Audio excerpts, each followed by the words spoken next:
"Corvin, what are you doing? Get out, now." The first thing I felt was the wind, not the sting of his words, not even the grip of his hand on my shoulder. It was the wind, cold, sharp, and violent, screaming into the car from a door that should have been locked. And then the gray blur of the expressway rose up like a wave, and the road took me. I need you to understand something before I tell you the rest of this story.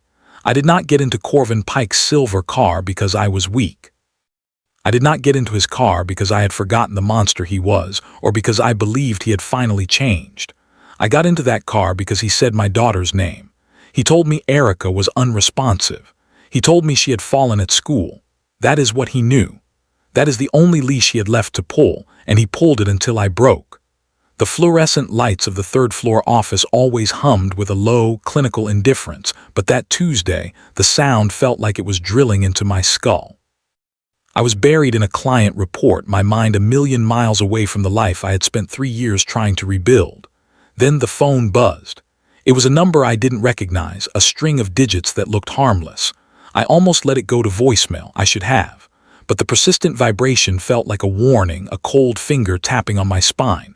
I picked up, and before I could even say hello, the world narrowed down to a single point of terror. "Don't hang up, Zarel. Just listen." The voice hit me like a physical blow. Corvin. It had been 8 months since I'd changed my locks, 6 months since I'd stopped looking over my shoulder at the grocery store. His voice was low and practiced, that specific, terrifyingly calm tone he used when he was about to exert total control. My instinct was to scream, to sever the connection, but he was already moving faster than my fear. "I just got a call from Erica's school," he said, the words coming out in a clipped, urgent rush. "She fell, a staircase in the north wing. They said she's unresponsive, Zarel. They can't wake her up." The air left the room. My lungs simply stopped working. Every boundary I had built, every restraining order, and every night spent reclaiming my peace evaporated. He wasn't a monster in that moment. He was a messenger of the only news that could destroy me. "They need both parents there right now to authorize the transfer," he continued, his voice cracking just enough to sound like a man in pain. "I'm already outside your building. I'm idling at the curb. If you wait for an Uber, if you try to drive yourself in this state, you're losing time she doesn't have. Get down here, now." I was already standing. My chair hit the cubicle wall with a dull thud. I didn't grab my coat. I didn't tell my supervisor I was leaving. I just ran. My heels clicked frantically against the linoleum, a desperate, rhythmic heartbeat. Unresponsive.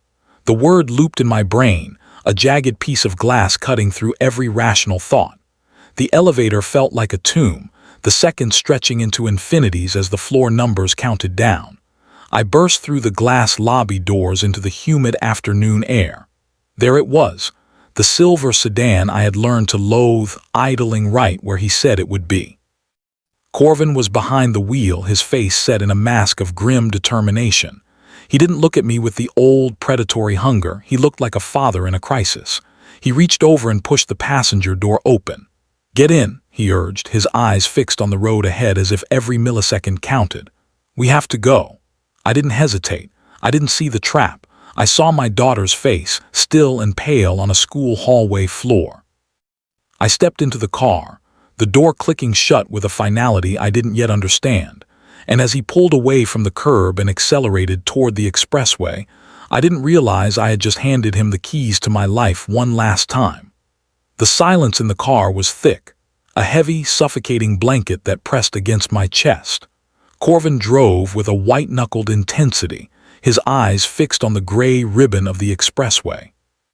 For the first 10 minutes, I was a wreck of shattered nerves, vibrating with a mother's frantic energy. I kept asking which hospital, kept demanding to know if he'd spoken to the school nurse again, but his answers had drifted from "I'm focused on the road" to a hollow, chilling silence. We passed the exit for the school. Then we passed the exit for the municipal hospital. "Corvin," I said, my voice thin and sharp. "You missed the turn. Why are we still on the I-95? He didn't slow down. Instead, he adjusted his grip on the steering wheel, a slow, deliberate movement that made the leather creak. The frantic father I'd seen at the curb was gone. The mask didn't just slip, it dissolved, revealing the man who viewed every boundary I set as a personal insult that required a receipt. Do you remember what I told you the day you packed that first box, Zarel? He asked. His voice was no longer urgent. It was conversational, almost pleasant, which was infinitely worse. I told you that the world is a very small place, and that eventually you'd realize that moving out doesn't mean moving on. Where is Erica? I screamed, grabbing the door handle. It was locked. My finger frantically toggled the switch, but the electronic child locks were engaged. Corvin, look at me. Is she okay? Tell me she's okay. He finally turned his head. His eyes were cold, vacant of the panic he'd faked 5 stories below. Erica is at recess, probably, or math. She's exactly where she's supposed to be. He let out a short, dry laugh that made my blood turn to ice. She's fine. You, however, have been very, very bad. The betrayal hit me harder than any physical blow ever had. I had let him in. I had handed him the one piece of leverage I swore he'd never touch again. You think you can just change your number, change your locks. You think you can live a life that I didn't authorize. He accelerated, the engine's roar drowning out my panicked breathing. We were hitting 70, then 80, weaving through the afternoon traffic with a reckless, terrifying fluidity. There are consequences for trying to erase me, Zarel. You wanted to be independent. You wanted to see what it's like to stand on your own 2 feet without me. He looked at me then, his smile a jagged, ugly thing. He reached over, his hand blurring as he hit the master unlock and leaned across the center console. Let's see how you handle the landing. In one fluid, practiced motion of malice, he shoved the passenger door wide. The roar of the wind exploded into the cabin, a deafening, chaotic scream that snatched the breath from my lungs. Before I could even scream his name, his palm hit my shoulder with the full weight of his rage. The car was moving at 60 miles per hour when the world tilted.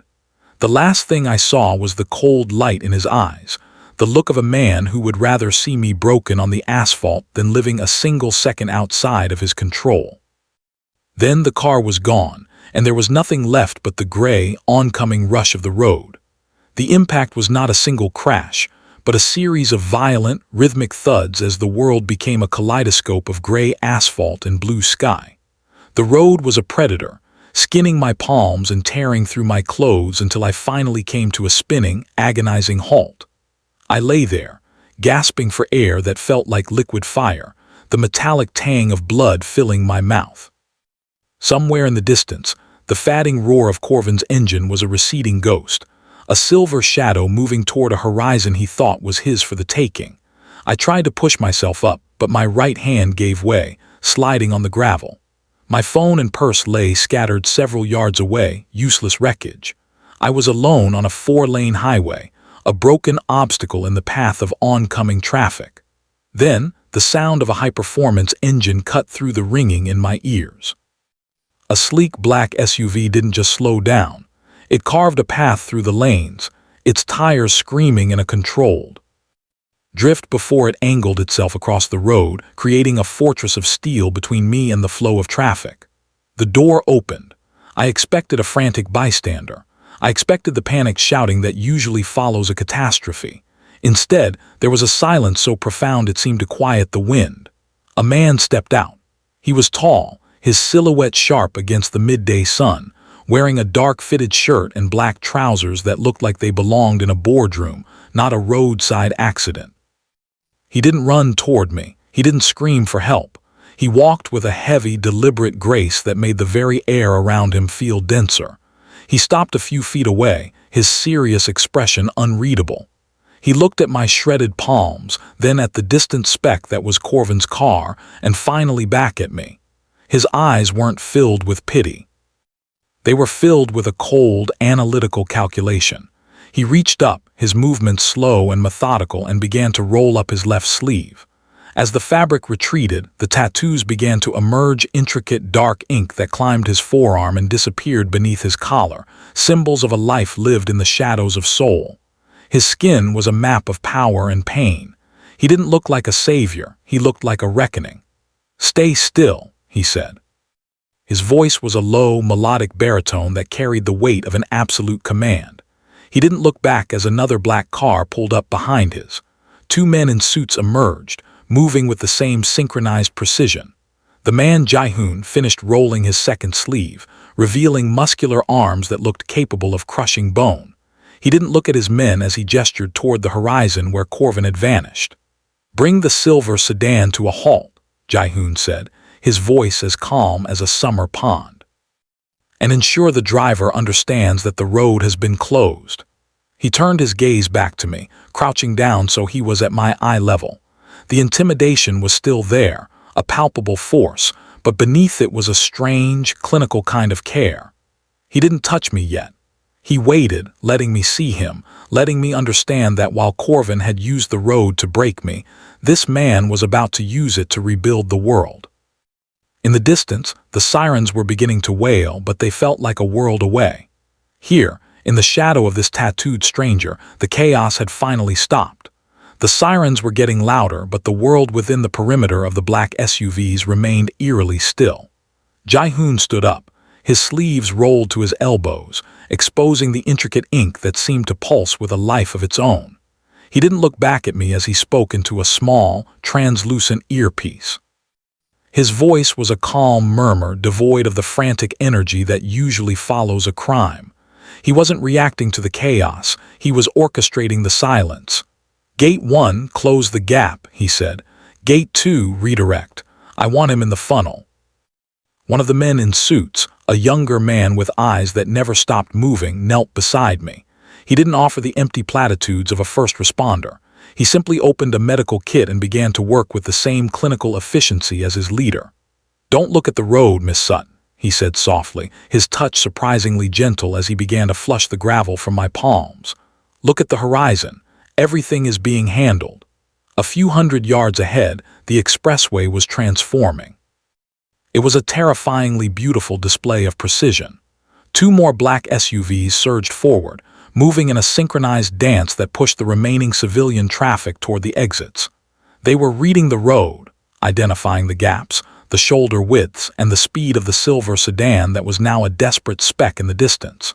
I watched, dazed, as the black vehicles began to weave, creating a rolling blockade that narrowed Corvin's world. He wasn't being chased, he was being herded. Corvin had always believed he was the only predator in the forest, but as I sat on the warm asphalt, I realized he was finally being hunted by something that didn't just understand power, it owned it.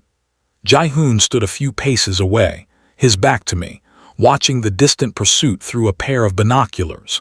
He didn't look like a man in a hurry. He looked like a grandmaster watching a chess game reach its inevitable conclusion.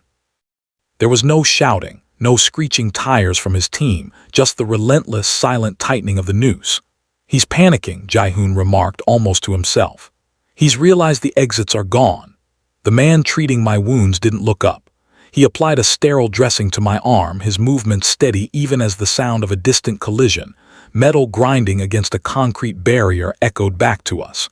My heart hammered against my ribs, but for the first time in years, the fear wasn't paralyzing. It was being replaced by a cold, sharp clarity. Corvin had thrown me out of a moving car to show me I was nothing without his control. Now he was discovering exactly what happened when he crossed the path of a man who didn't care about control, only justice. "It's time," Jai-hoon said, tapping his earpiece. He turned back to me, his dark eyes catching the light. There was a faint, dangerous ghost of a smile on his lips. "We've closed the road, Zarel. Let's go see what's left of him." He offered me his hand. It was steady, scarred, and strong. As I took it and let him pull me toward the idling SUV, I realized the managed existence I had lived for years had ended the moment I hit the pavement. A new story was beginning, and it was being written in black ink and iron. The antiseptic scent of the hospital ward was a sharp contrast to the smell of hot asphalt and ozone I had left behind. I sat on the edge of the examination table, my legs dangling, watching a nurse methodically pick grit from my shoulder. Every dab of the iodine-soaked gauze felt like a lightning strike, but the physical pain was a distant, secondary thing. My eyes were glued to the phone Jai-hoon's associate had handed me, a clean burner device with a single number pre-dialed.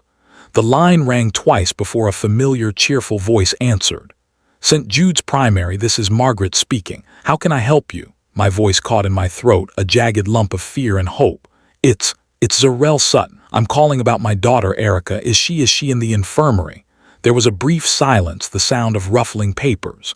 Erica? No, honey, she just finished lunch. I can see her from my window. She's currently trying to convince the PE teacher that tag is a professional sport. Would you like me to pull her out of class? I closed my eyes, and for the first time since the emergency call, I breathed. A sob, violent and ragged, tore through my chest. The nurse paused, her hand hovering over my torn skin, her expression softening with a silent, intuitive understanding. No, I whispered, the word trembling. No, don't pull her out, just tell her I love her. I'll be there to pick her up soon.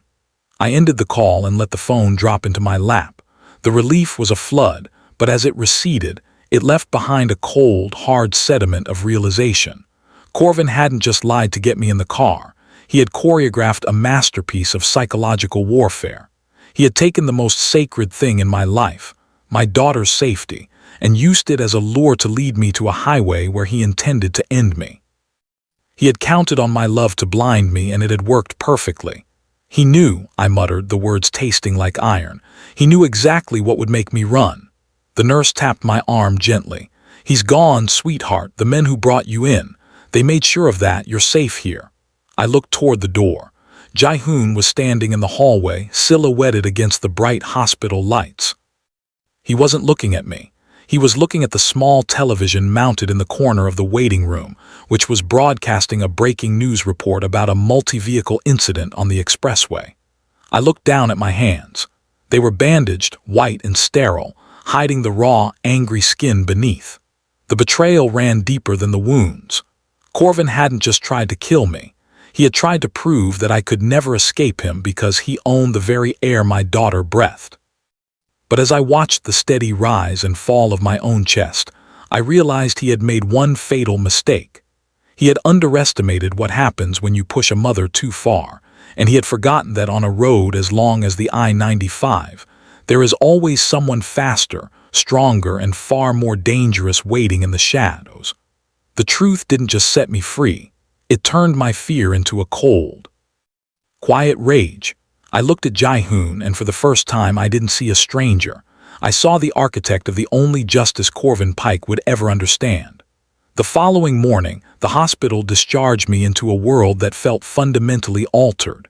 My skin was a roadmap of bandages and bruises, but the internal tremors had finally stilled, replaced by a crystalline focus. I had called out of work, yet my phone wouldn't stop buzzing. It wasn't Corvin. His number had been silenced by the void. It was Sarah, my cubicle neighbor and the only person at the office who followed the local power players like a devout scholar. When I finally picked up, her voice was a frantic whisper, stripped of its usual office gossip levity. "Zarel, oh my God, are you okay? Everyone saw you bolt, and then the news started showing that pileup on the I-95. They said a silver sedan was forced off the road by, well, they aren't saying who. But the photos, Zarel, I saw the black SUVs. I'm fine, Sarah, I lied, my voice sounding hollow even to my own ears. I'm safe. You don't understand, she pressed, her tone bordering on hysterical. I saw the footage a bystander posted before it was taken down. I saw the man who stood by you. Zarel, do you have any idea who that is? That's Jae-hoon Beek. The name hung in the air, heavy and unfamiliar. He helped me, I said simply. He stopped the car. He made sure I got to the hospital. He didn't just help you, he claimed you, Sarah hissed. Jae-hoon Beek isn't a good Samaritan. He's the head of the Beek-do syndicate. They call him the Shadow King of the Northern District. He doesn't just run the ports and the high-end real estate. He runs the things the police are too afraid to touch. People like Corvin Pike don't just get arrested when Jae-hoon gets involved. They get erased. He operates on a level of power that doesn't have a name. I looked down at the burner phone sitting on my nightstand. The clean, black device felt heavier now, like a live wire. They say he's efficient, Sarah continued, her voice trembling. That he views chaos as a personal affront. If he stepped in for you, it wasn't out of the goodness of his heart.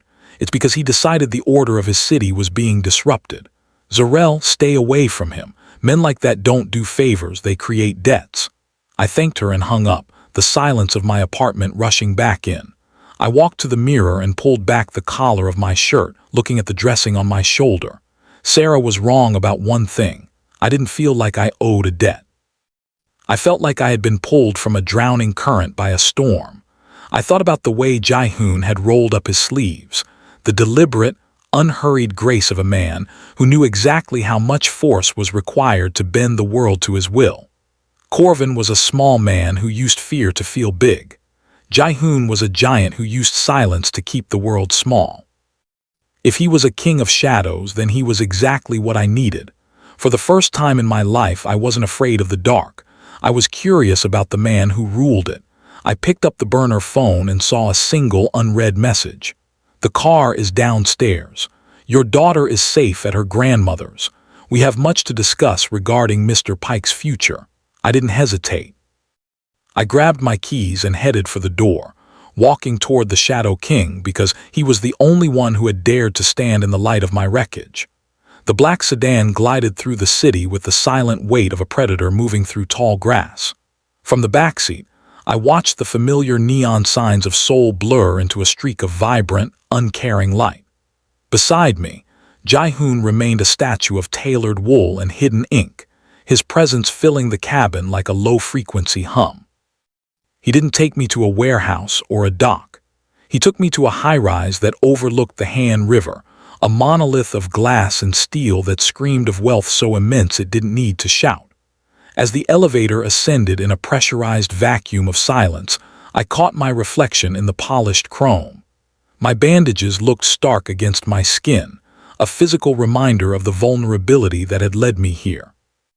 This floor is secure, Jae-hoon said as the doors slid open to a sprawling apartment that felt more like a fortress than a home. My men are at the perimeter. The windows are reinforced. Corvin Pike does not have the resources or the imagination to find you here. I walked to the floor-to-ceiling glass, looking down at the world I had been forced to flee. It was beautiful, clinical, and utterly isolated. Is this a sanctuary, Jae-hoon, or is it a cell? The question hung in the air, sharp and ungrateful. I felt the old, familiar prickle of panic beneath my ribs, the same feeling I had when Corvin used to tell me he was keeping me home for my own safety. I had spent years being managed, my schedule curated by a man who claimed to love me while he slowly suffocated my soul. Now, I was standing in a gilded cage built by a man who made Corvin look like a common thief. Jae-hoon didn't flinch at the accusation. He walked to a side table and poured a glass of water, setting it down with a deliberate click. In my world, Zarel, protection is a commodity. For you, it is a necessity until the threat is neutralized. I do not require your gratitude, nor do I require your obedience. But you require me to stay, I countered, turning to face him. You require me to follow your rules, your guards, your silence. How is this different from the life I just escaped? I'm still a passenger. I'm still waiting for a man to tell me when it's safe to breathe. Jae-hoon stepped into the light, the tattoos on his neck visible above his collar. He didn't loom over me the way Corvin did. He stood his ground, letting the distance between us be a choice. The difference, he said, his voice dropping to a gravelly low, is that Corvin Pike wanted to break you so you would stay. I am merely holding the door shut until he is gone, so that when you leave, you never have to look back. He reached into his pocket and placed a keycard on the table next to the water.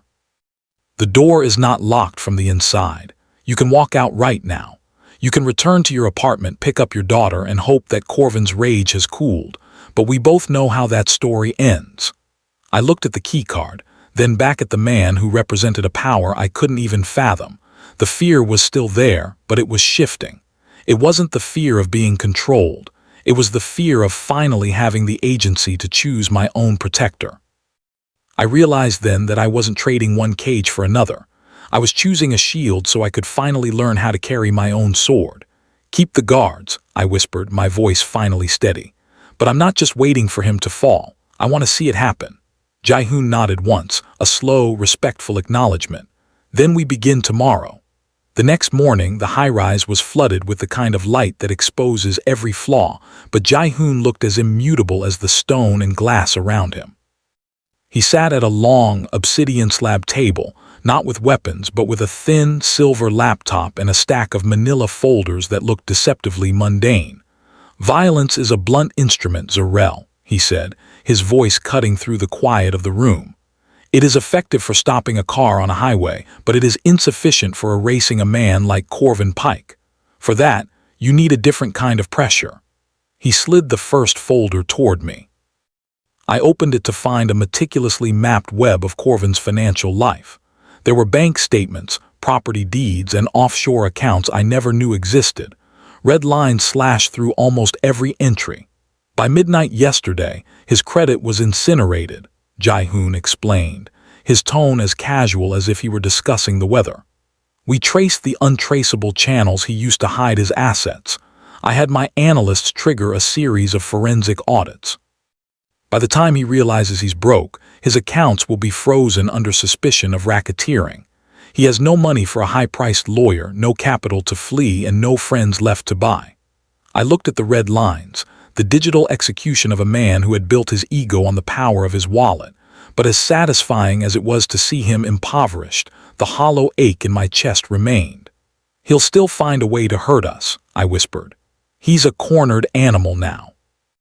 Jai-hoon leaned back, the sunlight catching the dark ink on his hands. An animal is only dangerous when it has a hole to hide in. I've spent the last 12 hours stripping away his shadows.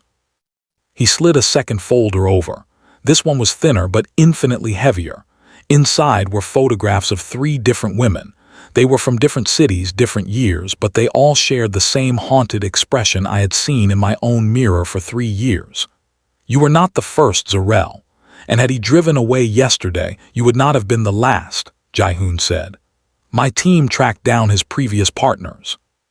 For years, they were too afraid to speak because he threatened their families, their jobs, their lives. But fear is a fragile thing when it is met with a greater power. He tapped a printed affidavit. I provided them with a guarantee of safety that the state could never offer. They have all signed statements. They are ready to testify to a pattern of escalating domestic terror. When the district attorney sees this, they won't just charge him with the assault on the highway. They will charge him with a decade of systematic abuse. The weight of it hit me, the sheer, clinical scale of Corvin's undoing. This wasn't a street fight, it was a surgical removal. Jai-hoon hadn't just saved me, he had gathered the ghosts of Corvin's past and given them voices. He thought he was the only one who could play God with people's lives, I said, a cold, sharp sense of peace finally settling over me. He was mistaken, Jai-hoon replied. He closed the laptop with a soft, final click. The legal system will take the credit, but the Shadow King has already read the verdict. Corvin Pike will spend the rest of his life in a room smaller than the one he tried to keep you in. I looked at Jai-hoon, realizing that while I had feared trading one cage for another, he had used his bars to build a cage for the monster instead. The execution was complete. All that was left was the final walk. The courtroom was silent, a vast vault of polished wood and stale air that seemed to hold its breath as the foreperson stood. Corvin sat at the defense table, his shoulders slumped in a way that was meant to look defeated but only looked small. He didn't have his designer suit or his smirk anymore. He looked like what he was, a man whose shadow had finally been outrun by the light. When the word guilty echoed through the room, repeated again and again like a rhythmic striking of a bell, I didn't feel the explosion of joy I had expected. Instead, I felt a profound, quiet stillness. The air in my lungs finally felt like it belonged to me. I watched the bailiffs lead him away, and for the first time in my life, I didn't look to see if he was looking back. He was no longer the protagonist of my nightmares. He was just a man heading toward a very small cell. Jai-hoon was waiting in the corridor, his presence a calm anchor amidst the swirling chaos of reporters and lawyers. He hadn't sat in the front row. He had lingered near the back, a silent observer of the justice he had helped architect. As I walked toward him, the sunlight from the high arched windows caught the ink on his neck, the dark patterns a reminder of the world he moved in, a world that had briefly intersected with mine to right a wrong the law had ignored for too long. "It is finished," he said, his voice that same low, steady baritone. "The sentence is maximum. He will not be a factor in your life or your daughter's ever again." He gestured toward the black sedan idling at the curb outside the courthouse steps. 2 of his men stood by the doors, their expressions unreadable, ready to whisk me back to the safety of the high-rise or wherever else I commanded. The safe house is yours for as long as you need it, Jae-hoon continued. The security detail will remain until you feel the world is steady enough for you to walk it alone. I looked at the car, then at the sprawling busy street beyond the courthouse gates.